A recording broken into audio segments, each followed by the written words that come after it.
సభ్యులు రఘురామకృష్ణరాజు కూడా మనతో పాటు దీనిపైన మాట్లాడబోతున్నారు. ముందుగా కృష్ణ చెప్పండి, ఏంటి ఢిల్లీ కేంద్రంగా పొత్తులకు సంబంధించినటువంటి అంశం పైన ఢిల్లీలో చంద్రబాబు నాయుడు కూడా ఆహ్వానించినటువంటి నేపథ్యంలో ఇవాళ భారతీయ జనతా పార్టీ సంబంధించి అక్కడ జరుగుతున్నటువంటి డెవలప్మెంట్స్ ఏంటి? ఎన్డీఏలకు టీడీపీ చేయడం దాదాపు ఖరారైపోయింది. దానికి సంబంధించి రేపు ఒక అధికారిక ప్రకటన వచ్చే అవకాశం ఉంది. అందుకే రేపు ఢిల్లీకి చంద్రబాబు నాయుడు వస్తున్నారు. రేపు మధ్యాహ్నంగా హైదరాబాద్ నుంచి ఆయన ప్రత్యేక విమానంలో బయలుదేరి ఢిల్లీకి వస్తున్నారు. రేపు రాత్రి 9 తర్వాత కేంద్ర హోంశాఖ మంత్రి అమిత్ షాతో ఆయన భేటీ కాబోతున్నారు. ఆ సమావేశంలోనే జేపీ నడ్డా కూడా, బీజేపీ జాతీయ అధ్యక్షులు జేపీ నడ్డా కూడా పాల్గొనబోతున్నారు.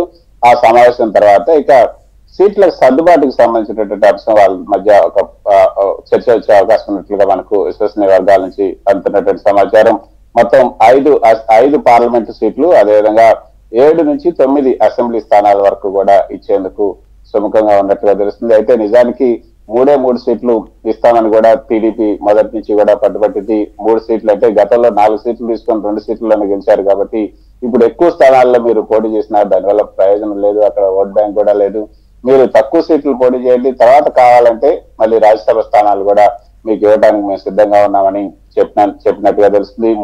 మూడు లోక్సభ లేదా ఒక రాజ్యసభ, 3+1+9 లేదా 7+9 అంటే 7 గాని 9 గాని అసెంబ్లీ, ఇది ఇటు 3 గాని 4 గాని పార్లమెంటు అని ఇంతవరకు మాత్రమే చెప్పే అవకాశం ఉంది టీడీపీ తరఫున. ఆ తర్వాత కావాలంటే రాజ్యసభ ఇచ్చే అవకాశం ఉంది. సో మొత్తానికి అయితే మొన్న ఇటీవల అంటే ఏదైతే టీడీపీ జనసేన సీట్ల సర్దుబాటుకు సంబంధించి మొత్తంగా అయిపోయింది, వాళ్ళిద్దరు కూడా సీట్లు అనౌన్స్ చేయబోతున్నారన్న తరుణంలో అమిత్ షా దగ్గర నుంచి ఫోన్ వచ్చిన తర్వాత వచ్చి టీడీపీ అధినేత చంద్రబాబు నాయుడు అమిత్ షాతో కలిశారు. అప్పుడే టీడీపీ ఎన్డీఏలోకి రావాలని కూడా ఆహ్వానించారు.